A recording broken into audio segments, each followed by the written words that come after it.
4:42 a.m., April 2nd, 2025. 15 ballistic missiles and more than 24 drones launched from Yemen streaked across the sky toward the USS Truman, a 100,000-ton, $13 billion symbol of American naval power. It wasn't just an attack. It was a provocation. A direct attack aimed at the heart of the U.S. military presence in one of the world's most critical waterways. The enemy thought they could blind it, destroy it, even sink it. But what followed was more than just defense, it was a masterclass in modern warfare. A show of resolve and coordination that would reverberate across oceans and reverberate through military command centers around the world.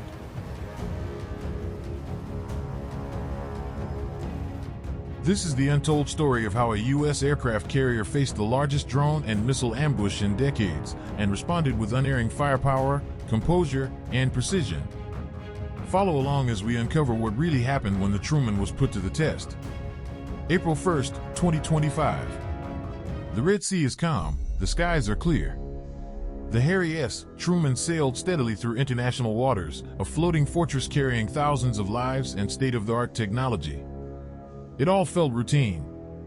The crew had no idea that in a matter of hours, they would be caught in the middle of a massive, coordinated attack from above and on all sides. The ship shook violently. There was no apparent damage, no leaks, but every sailor felt it in his bones. These were not warning shots. They were a statement, loud and clear. For the first time in decades, a U.S. nuclear-powered aircraft carrier was under heavy, multiple-pronged attack. No one was saying it yet, but everyone aboard knew it. This would not go unpunished.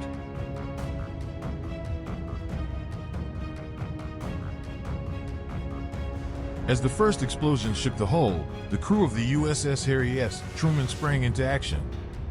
The Combat Information Center lit up with the cold, rhythmic precision of battle, hands swinging across consoles, commands barked out, responses clipped and sharp. Meanwhile, the Truman strike group fanned out, moving like a single living force. On the outer perimeter, miles away, the destroyers USS Gravely and USS Mason swung into action.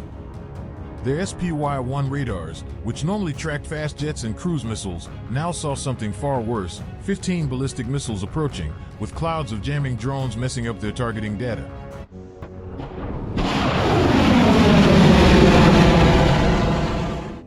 There was no hesitation. The SM-2s and SM-SIXS launched in a staggered wave, trails of condensation slicing the morning sky like angry stars.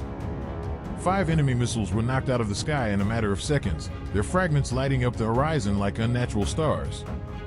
But it wasn't over. While the high-flying threats were being dealt with, low-flying drones were gliding over the sea, shrouded in surface clutter and flying below radar range. These were the dangerous ones, designed not just to explode, but to exploit the Truman's weak points. That's when the second layer began. The Truman's evolved Sea Sparrow missiles, ESSMs, blasted from vertical launchers, locking onto the fast-moving drones and tearing them to shreds in midair, just miles away. Fire lit the ocean. But not everything could be dealt with remotely. No breach. No firing. No surrender. And in that moment, something happened. The Houthis hadn't just tested a ship, they tested the U.S. Navy. And the Navy had surrendered. What came next would not be quiet. The U.S. would show what it meant to attack a symbol of power. After the dust settled, a strange silence fell over the USS Harry S. Truman. It wasn't peace, not the kind you celebrate, but the tense, knowing silence of a crew that sensed something bigger was ahead. The sea still hissed with the aftershocks of intercepted warheads. Above, the steady drone of aircraft had replaced the furious roar of CIWS fire. Below deck, every pulse seemed synchronized to the mission clock. Inside the Combat Information Center, the mood had changed. The crews were no longer just reacting, they were planning. Commander Rachel Lynn stood at the main console, focused and calm. The enemy had moved. They were trying to blind the fleet before delivering a killing blow, a tactic, not a rampage. This was no one-off skirmish.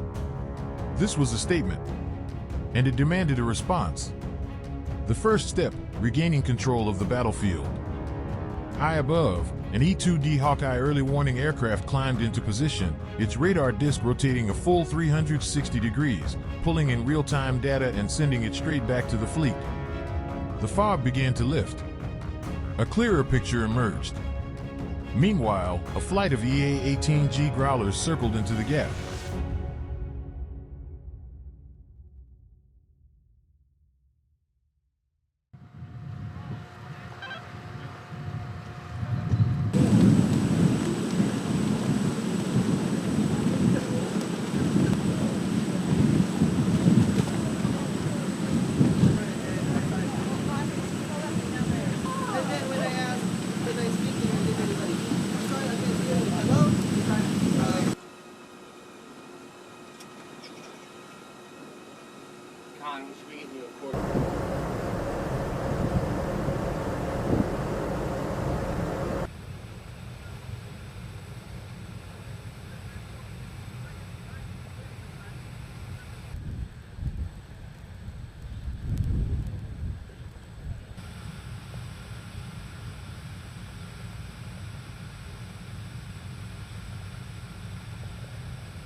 Hotel Alpha Yankee, Roger, out.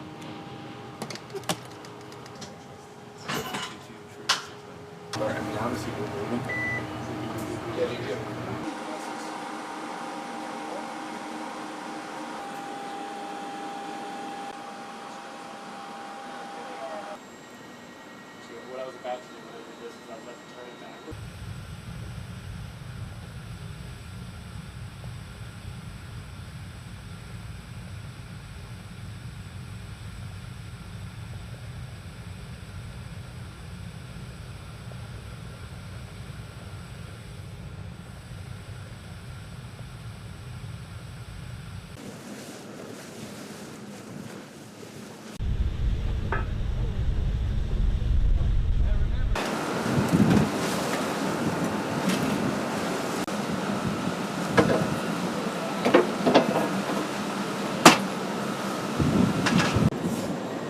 Thought I wasn't. Sorry, bud.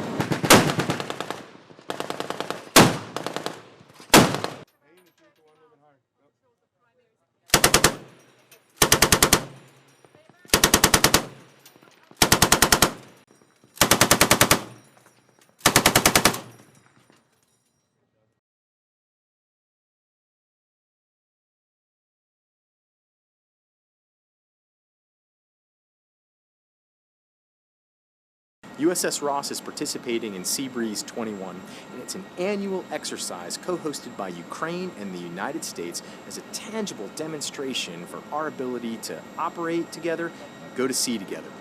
The objective of Seabreeze 21 is to bring together all of our NATO allies and partners in the opportunity to enhance our collective warfighting readiness in the Black Sea region to ensure that this region, like every other international body of water, remains safe and stable and open to the international community.